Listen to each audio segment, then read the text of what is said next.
Selamat siang, perkenalkan saya Bardi Kahandani, peserta Latsar golongan 3 angkatan 14 tahun 2020 dengan nomor peserta 13. Saya akan meresume tentang manajemen ASN yang disampaikan oleh Bapak Abdirrahman. Pembelajaran ini yaitu kita diharapkan mampu memahami kedudukan, peran, hak, dan kewajiban dan kode etik ASN, konsep sistem merit dalam pengelolaan ASN. Indikator keberhasilannya adalah mampu menjelaskan kedudukan, peran, hak, kewajiban, kode etik, perilaku ASN. Yang kedua, menjelaskan konsep sistem merit dalam pengelolaan ASN. Dan yang ketiga adalah menjelaskan mekanisme pengelolaan ASN.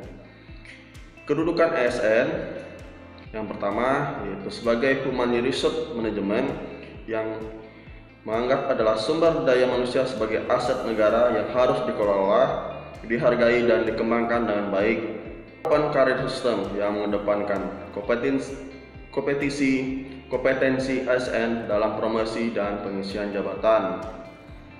ASN sebagai sebuah profesi yang harus memiliki standar pelayanan profesi, nilai dasar kode etik dan kode perilaku profesi, pendidikan, pengembangan profesi, serta memiliki organisasi profesi yang dapat menjaga nilai-nilai dasar profesi.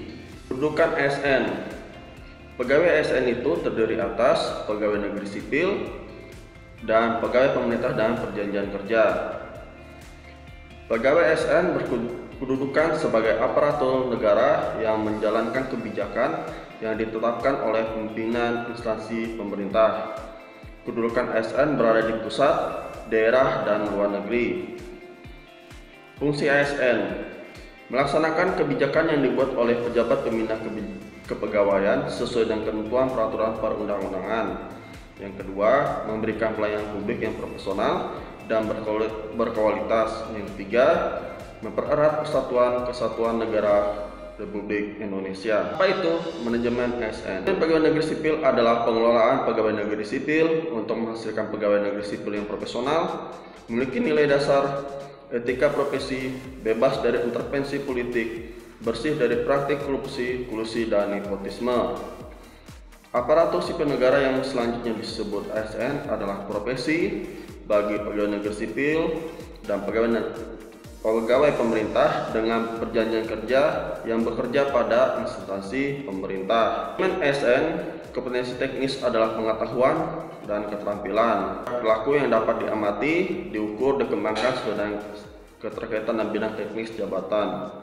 Kompetensi manajerial adalah pengetahuan, keterampilan, dan sikap laku yang dapat diamati untuk memimpin dan mengelola unit organisasi. Kompetensi kultural adalah pengetahuan, keterampilan, sikap yang terkait dengan pengalaman interaksi dan masyarakat majemuk dalam hal agama, suku, dan budaya. Manajemen ASN sistem merit adalah kebijakan dan manajemen ASN yang berdasarkan pada kualifikasi, kompetensi, kinerja secara adil dan wajar, dan pengisian jabatannya itu dibuka secara terbuka. Seleksi secara terbuka adalah proses pengujian JBT yang dilakukan melalui kompetensi secara terbuka. Dalam manajemen ASN itu ada 1. Penyusunan dan penetapan kebutuhan, yang kedua pengadaan, 3. Pangkat dan jabatan, 4. Pengembangan karir, 5. Pola karir, promosi, mutasi, penilaian kinerja, penggajian dan tunjangan, penghargaan, disiplin, pemberhentian, jaminan pensiun, dan jaminan hari tua dan perlindungan. Pengangkatan CPNS menjadi PNS persyaratan yang pertama adalah lulus diklat prajabatan, sehat jasmani dan rohani, dan yang ketiga adalah setiap unsur penilaian prestasi kerja sekurang-kurangnya bernilai baik. Demikian yang bisa saya sampaikan mengenai resume tentang manajemen ASN. Sampai bertemu di materi selanjutnya. Selamat siang.